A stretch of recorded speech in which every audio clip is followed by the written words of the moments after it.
Hey everybody, welcome to 30 Ways to Happy Days. I'm Alana Yvonne from Truly Great Life, and I'm really excited to share with you way number one, or we can call it day number one, of this 30 ways to flourishing, thriving, contentment, whatever it is that you are looking for and want to call it. And I'm excited to share with you this first way, which is the formula for thriving. It is an acronym, so it's hopefully easy for you to remember. And again, everything is coming pretty much from the field of positive psychology.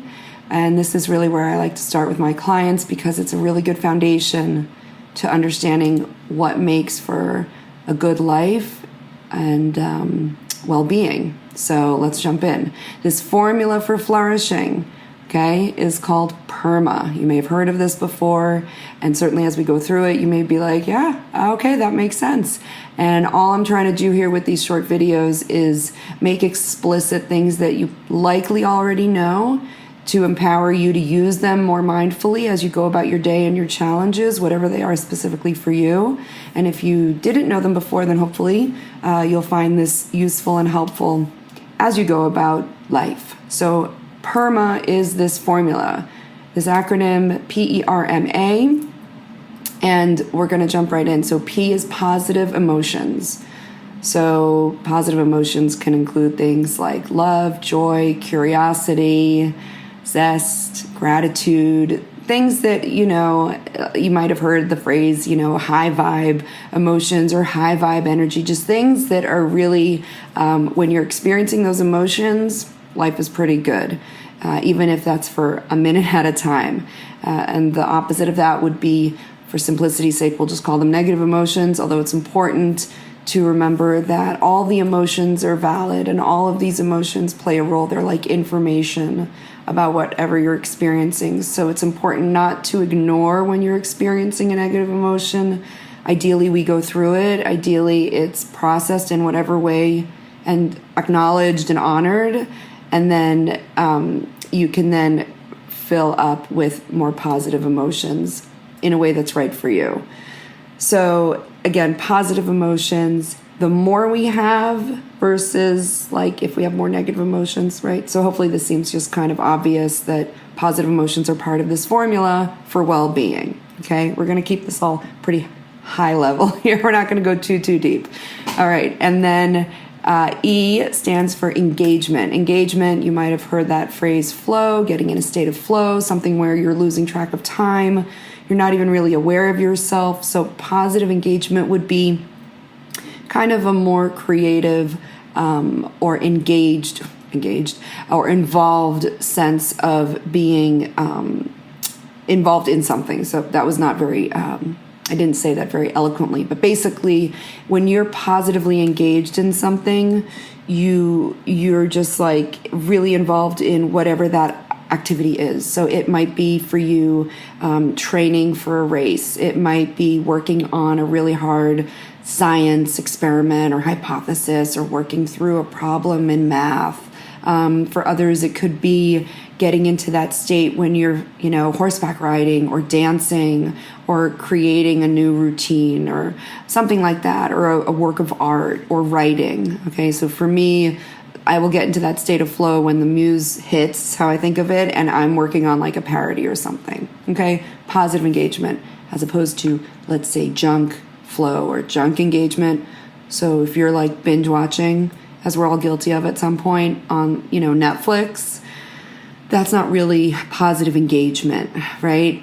You're not involved in that bringing yourself to the table, right? It's not something that's necessarily individual for you, unless you're the filmmaker, I guess, and watching it, and maybe that's a state of flow. But we all have that need for junk flow at different times. Sure, the question is again proportion, balance. How much positive, active engagement flow are you experiencing? It could be at work, it could be at play, right? So that's the E. Then we've got R in PERMA, PER. Relationships. Personally, I think this can be one of the bigger, aspects related to well-being, because when your relationships are not where you want them to be, or when you're having a hard time in a relationship, it can color all the other things. in my, experience. But let's just look at them all kind of equally now. So relationships, that could be professional relationships, personal relationships, relationships with your kids, if you have kids, relationships with your partner or your spouse, relationships with your family. It could also be relationships like lowercase r, relationships with, people you walk past on the street on a regular basis when you're walking your dog, or, things like, who if you get coffee and you have, a relationship, even if it's a very casual relationship with, the person working in the coffee shop or the person working at your grocery store. But relationships, positive interactions with other people, huge part of well-being, happiness, contentment. Okay, so that's the R. M stands for meaning. Okay. And we can say that meaning is where you feel that you are connected to something greater than yourself. So it's not all about me, and my needs and this and that, but you are somehow in some way connected to something greater that gives your life meaning. So throughout history, for many people, this was religion. For many people today, it still is religion. It could be a spirituality. It could be related to a cause. So for some people, that could be maybe you're getting meaning in your life when it's connected to safeguarding, let's say, the environment, or a relationship, not a relationship, but meaning where you are taking care of like animals or the animal kingdom, or fighting for a certain cause. So whatever it is that connects you outside of yourself, that sense of meaning. I'm not going to go deeply into this, but there also seems to be like a crisis of meaning, okay, among many, many people around the world, which is, I think, indicative of the fact that meaning is important. Meaning matters, and that is individual for you, okay? So that's the M, meaning, and it can be things that are like capital level, right? Capital M meaning, like, oh, I'm working on this thing that's going to change the world. Or it can be, lowercase m, where you have a sense of meaning as you go about your day and you do something that even if no one else knows about it, or it's within your nuclear family or your nuclear group, that still gives you meaning because it was in some way contributing or helpful to something outside of yourself, right? Helping in some way a person or a cause outside of yourself. So that's the M. There are a million ways to do all of these.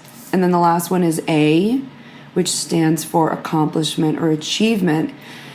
And this is, just what it sounds like, where when we achieve or accomplish certain goals or certain things that we're setting out to do, that contributes to our sense of happiness, okay?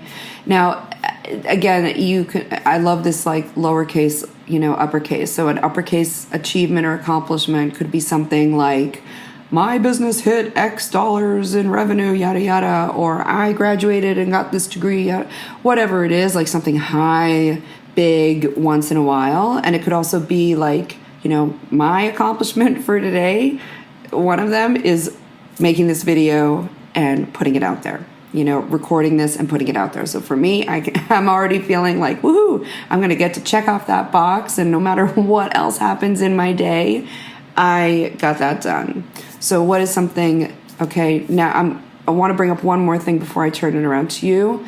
Sometimes if you look at this up online and you look up, the formula for thriving or, flourishing and what leads to it in PERMA, sometimes you'll see an H or a V at the end of that formula, right? At the end of that acronym. So some people add vitality or health. And the reason why I'm not, and you get to decide for yourself if that's part of your formula, okay? If having good health is one of the like necessities, because there are a lot of us that don't have perfect health. There are a lot of us that are struggling with different health situations and or feeling less vitality, right?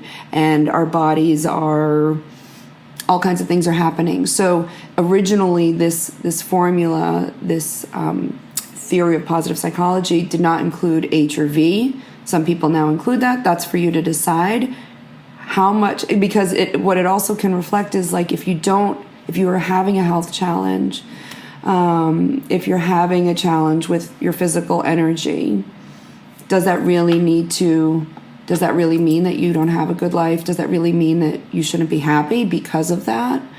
It's not to negate any of the struggles or challenges that come with health challenges at all. But one of the things that I love about the original formula, if you will, is that it's not included because there are instances of people who have health challenges who then find even more at some point engagement, meaning, better relationships, positive emotions. So it's not a deal breaker, is what I've experienced and what I understand. And if you have a different opinion, I'd love to hear about it. And that's all good. But so we're going to focus on the PERMA, okay? PERMA, positive emotions, engagement, relationships, meaning, and achievement or accomplishment. So do you see how all of that is within you on some level based on, depending on how you define it? So if you're defining it as, and you can go through the rest of your day now, can you have one experience of a positive emotion of joy or gratitude? How can you bring that up? How can you seek that out or try to bring that up? And it could be simply by doing something nice for someone else or saying hello to someone, as you pass them on the sidewalk or in a store, and then you're getting that R for relationship, that micro moment relationship, as well as getting a sense of I was brave today, or that was really fun, or playfulness. So there can be a positive emotion there. And that can give you meaning to show that you are able to connect with people or connect with what matters to you in every way and every day. Not necessarily every way, but every day. Every day we can take little steps. Okay, so I want to leave you with this, which is PERMA can be a permanent part of your life. And even if it's not every single day you're hitting all of those, now that you're aware of that, that can be something to help frame and be curious about it and bring it into your day of how can I experience more PERMA today? Okay? So thanks again. That is way number 1 for 30 Ways to Happiness. And I will see you next time.